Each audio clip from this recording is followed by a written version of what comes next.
I am Katie English. I am the Charles Edge replacement. In case you're wondering, same snark, different packaging. That's really all that's going on there.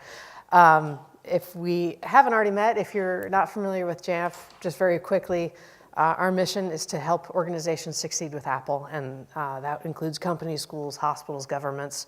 And we believe that a combination of Apple and Jamf creates an environment that empowers people with the best possible technology to succeed and serve their users. I've been with Jamf for about 5.5 years. Prior to that, as you mentioned, I was in higher ed for about 14 years. So yesterday, Crisco posted a thing during the workshop that he went all the way back to 1999 to say who actually managed Macs back then. That would be me. I was the poor slob in the help desk. Literally started the day after I graduated, and I was the only person who really understood the whole Mac thing. And in fact, it wasn't even OS 9 at that point. There were still some 8.6 around in the world. So I've been around doing this for a little bit. I was a Jamf customer prior to joining Jamf as a remote employee, and these days I live in Minneapolis. I direct the professional services team. One of my nerds is right up there, Dan McLaughlin. We are a global team of about 20 people, depending on how you count it, who travel the world and help our customers succeed with our product. So, my topics today. I'm going to do a quick year in review, just a quick kind of a tour of the highlights of Jamf's year. We've had a busy year. And then I'm going to brag a little bit, and I'm actually taking a page from Eric, sharing the awesome. My team is amazing, and we have a lot of brilliant nerds who have built a lot of brilliant tools, and so I'd like to show off a little bit on their behalf and set up a preview for my session tomorrow as well. So. All right, you might have heard a couple of the interesting things that happened for Jamf last year. We were acquired. That part's not as interesting. The most important part is Jamf version 10 was released at our user conference last October. And for a lot of people, this was like a wildly overdue visual overhaul with a lot of really good cues and usability features for our admins. So just to quickly take a tour of that. We have shiny dashboards. This is one of those finally features, like finally, we have shiny dashboards. Yay, cool. We also have some better table views so that you can sort your data and actually present it in a way that's more meaningful to you, the admin. This collapsible menu, it actually gets out of your way so you can see more of the stuff that matters on your screen. We have breadcrumbs. This is huge, by the way, to figure out where the heck you are and present, especially if you're, I don't know, on a support call, and they're like, what are you looking at right now? It's super easy to actually report that now with our breadcrumbs on the screen. Contextual warnings, these are just smarter ways to tell you, hey, something's not right here. If that's maybe a certificate that's expiring, you have a token that needs attention, maybe you've exceeded your license count, or maybe something's not right in the policy that you're setting up. We have better ways of talking to our admins about how they can fix that. And with responsive design, everything looks way, way cooler on our iOS devices as well. I have more to say about that in just a second. But that was October, and we've been super busy since then. Not everybody's had a chance to catch up to version 10. Maybe you're looking for the killer feature that you're like, yeah, you know what, I'm good on 9, but you're waiting for the cool feature. Well, I've got some stuff to kind of provide as far as updates, and maybe you hear the thing you're waiting for. In 10.1, we released Microsoft Conditional Access, which allows us to integrate with Microsoft Intune.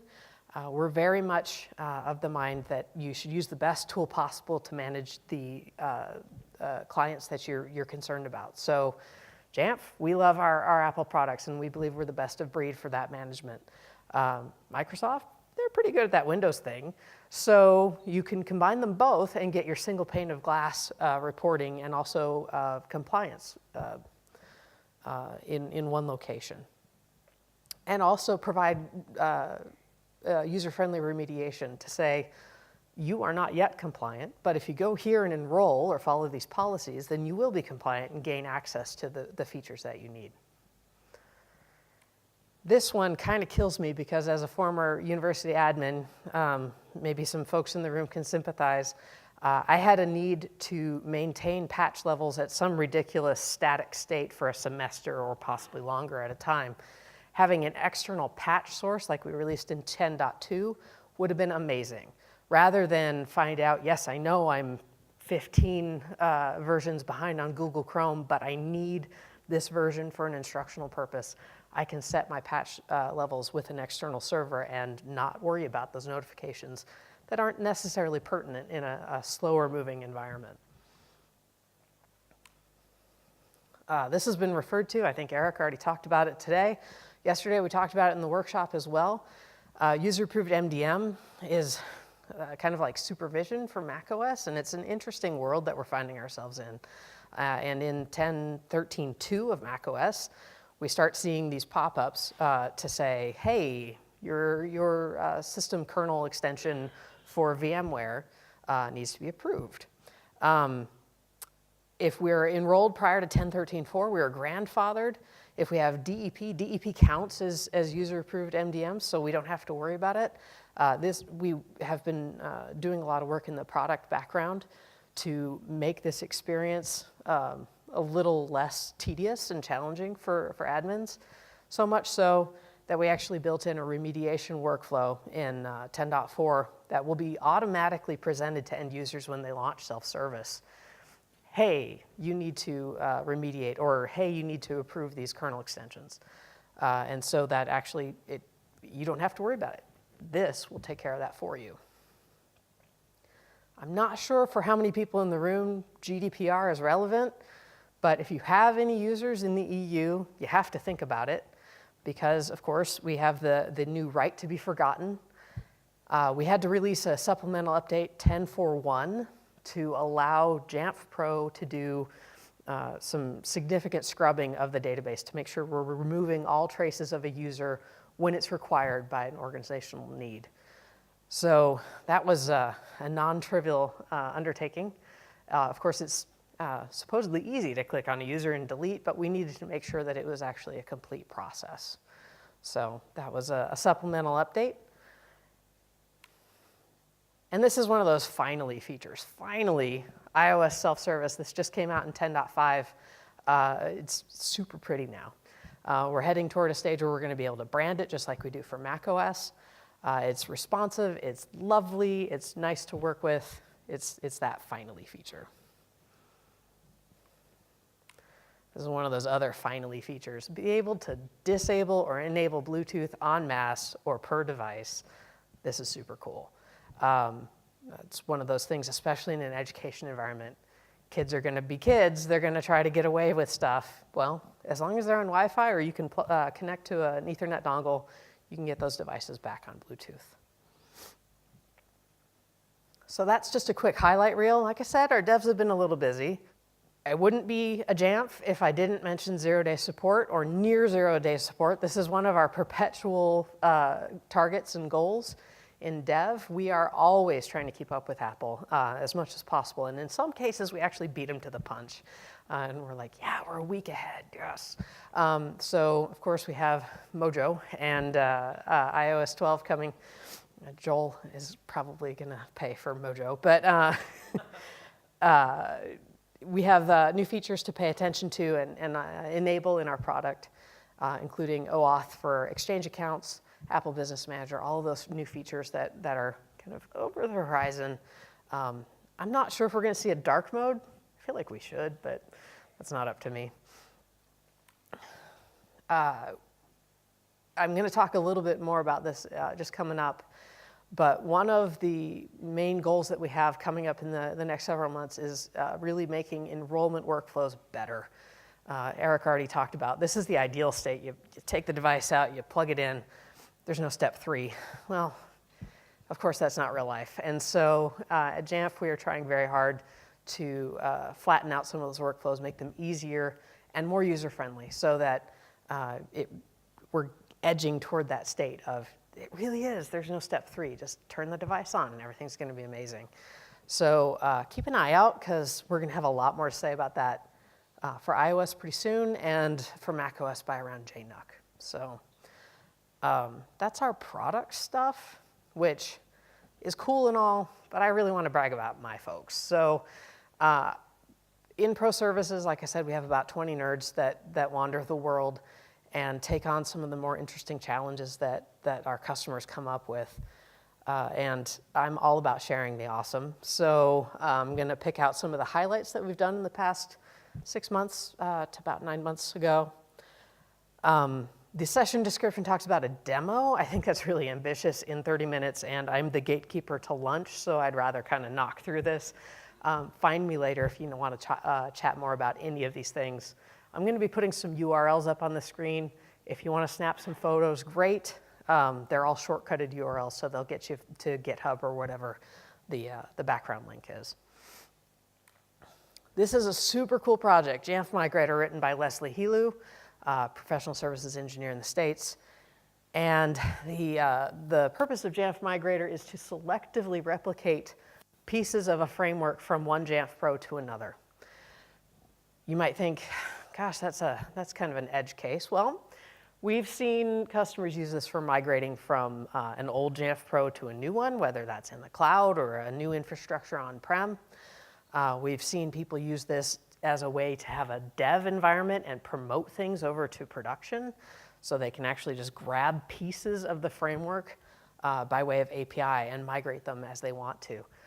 There's some newer features here that actually allow you to migrate pieces without scope attached. So there's that profile that I need, yeah, but I don't want the scope to come with it, so I can actually just bring that over. Awesome tool, and here's the URL that is super relevant there. It is open source. It is out on our marketplace, which I'm going to talk about a little bit later. Super cool tool. To make Dan blush a little bit, I'm going to talk about his videos that he's posted out on YouTube. He has a channel that he assures me will always be work appropriate. He's written actually a lot of really good scripts, but also demonstration to say, you know, here's how you add in some of these more complex integrations into Jamf Pro. So he's got LDAP with SSL, SCEP proxy, and Zabbix, so you can actually monitor your web app in real time and get some useful information out of that. And that is the Irishman.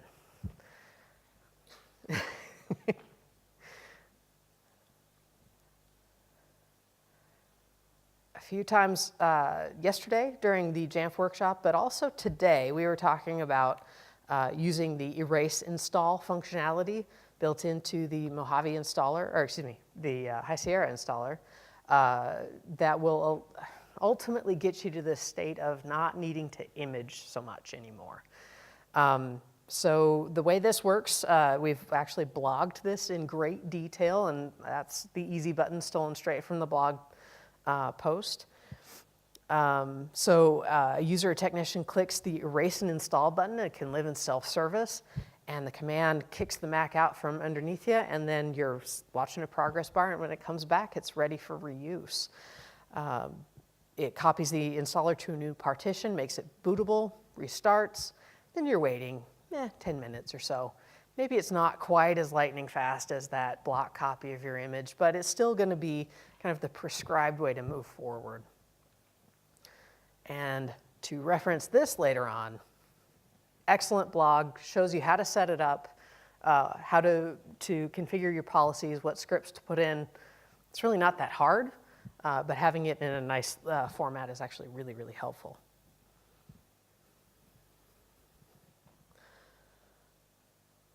Tomorrow, I'm going to talk way more about this, so feel free to tune out for the moment. But security, and Ed, of course, has a lot to say about that as well. But this is one topic that has come up from our customers repeatedly. Somebody somewhere at an InfoSec conference stood up on a stage and said, everybody should match these benchmarks from the Center for Internet Security, which meant all of a sudden my customers were coming to me with these spreadsheets that said, my InfoSec says I have to do this. So built some open source tools, posted them out on GitHub, and we've been maintaining them over time. In case you're wondering, the benchmarks have not been updated for High Sierra, which is why I haven't updated the workflows for High Sierra. But I'm going to go into some depth about this tomorrow.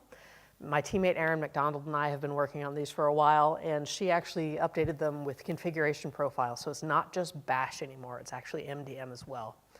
So tomorrow, we'll spend a bit more time digging into these, figuring out how you can apply them, but also keep them up to date for your organizational needs.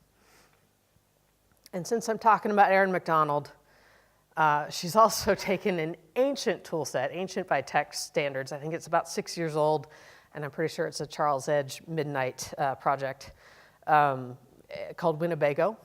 And she actually updated it so that it can work with 10.13 and help convert local user directories into mobile accounts. So moves into mobile homes. That's Winnebago.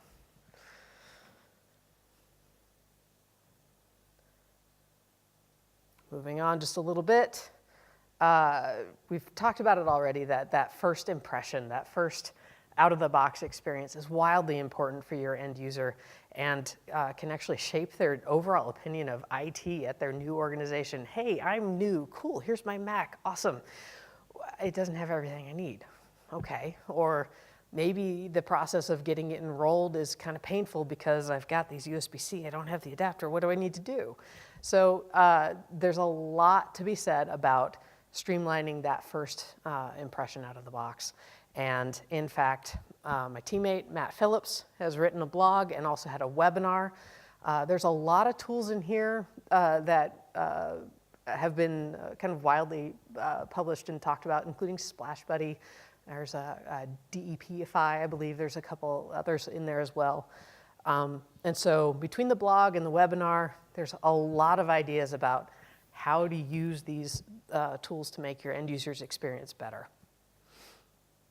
And it just so happens that a large portion of the tools that I just talked about are actually published on the Jamf Marketplace, where a lot of smart people in the community have contributed a lot of tools that work right out of the box with Jamf Pro. I've got a lot of pro services work kind of published out there as well. But in the spirit of sharing the awesome, if you've got something to share, we'd love to see it out on the marketplace. Any integrations that you build or tools that you've created along the way, by all means, please share it with us. And since everybody likes lunch, I'm going to wrap a little early. Feel free to catch me in the hallway or during any between any other sessions. And tomorrow I'll be talking about Center for Internet Security. But thank you. Thanks very much, Katie.